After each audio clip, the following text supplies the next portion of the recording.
আসসালামু আলাইকুম প্রিয় দর্শকগণ। তো এপ্রিল মাসের 7 তারিখে আমাদের আদা চাষের যে কাজটা সিলম্যাক্সের পক্ষ থেকে সেটা আলহামদুলিল্লাহ সম্পন্ন হয়েছে। আমরা অনেক কষ্ট করে মোট 56টা বস্তায় আমরা আদা চাষ করতে সক্ষম হয়েছে আলহামদুলিল্লাহ। তো যা আপনারা দেখতে পাবেন, তো এইটা হলো আমাদের কাজের আজকের লিস্ট। তো আল্লাহ তাআলার নাম নিয়ে আমরা আমাদের কাজ শুরু করে দিই। তো প্রথমেই আমাদের গতকালকে টার্গেট ছিল 45টা বস্তা আদা চাষ করা।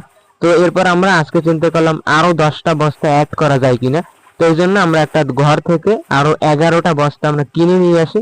তো আসার পরে আমাদের কিছু জমি থেকে আগে সবজিগুলো নিয়ে এসেছি আমাদের রান্না করার জন্য। তো যাই হোক, এবার আমরা আমাদের যন্ত্রপাতি টুলস নিয়ে আমাদের আবার কৃষি জমিতে চলে যাই। যাওয়ার পরে সেখানে গিয়ে সমস্ত যন্ত্রপাতি এবং মালপত্র এগুলিকে আমরা ঠিক করে রেখে এরপর আমাদের যে নতুন 11টা বস্তা আমরা কিনেছি সেই 11টা বস্তায় আবার সেই গতকালকে নিয়ম অনুযায়ী উপকরণগুলো আমরা মিশ্রণ করে সেটাকে বস্তার মধ্যে ভরে দিতেছিলাম। তো আমাদের এই নতুন বস্তাগুলোতে আমরা একইভাবে আগের মতোই করে সবকিছু আমরা করে দিয়ে এগুলোকে যথা নিয়মে যথাস্থানে আমরা সাজিয়ে রেখে দেই। তো এরপর মূলত আমাদের কাজ হলো যে এখানে আমাদের রৌদ্রের কারণে একটু আমরা ছায়া চলে গিয়েছিলাম। তো যাই হোক, আল্লাহর রহমতে 12টার মধ্যে আমাদের সমস্ত কাজ সম্পন্ন হয়েছে আলহামদুলিল্লাহ। তো এরপর আমরা আবার বাসায় চলে আসি আমাদের কাজের লিস্ট অনুযায়ী। এবারে আমাদের সিমি গাছের কিছু পুরনো গাছ আমাদের কেটে দিতে হবে।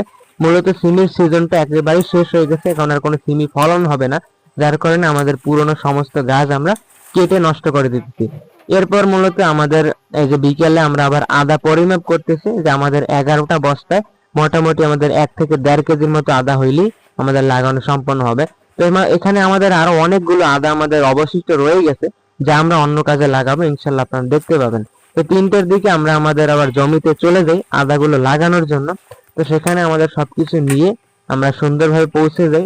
যাওয়ার পরে আমাদের এখানে আবার বালির বস্তা ছিল, সেই বালির বস্তাগুলো আমরা সুন্দর করে সংরক্ষণ করে রাখতেছিলাম।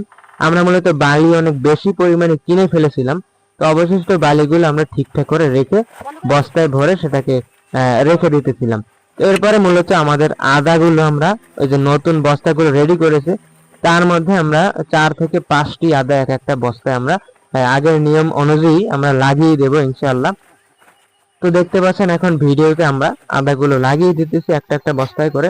তো আদা লাগানোর পরে এর পরবর্তীতে আমাদের কাজ হলো এই বস্তাগুলোতে আবার পানি দেওয়া, কারণ এখন কিন্তু পানি না দিলে কিন্তু গাছ বা অঙ্কুরোদ্গম কিন্তু আসবে না।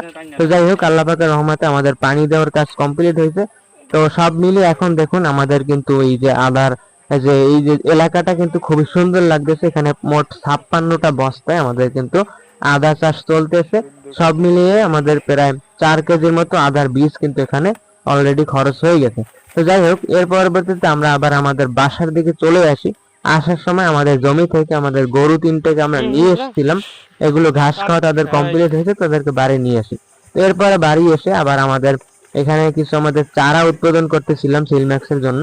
সেই চারাগুলোতে আমরা আবার পানি দিতেছিলাম, একদম শুকিয়ে যাচ্ছিল চারাগুলো। তো সেগুলো পানি দেওয়ার মধ্য দিয়ে আমাদের আজকের কাজ আমাদের শেষ হয়।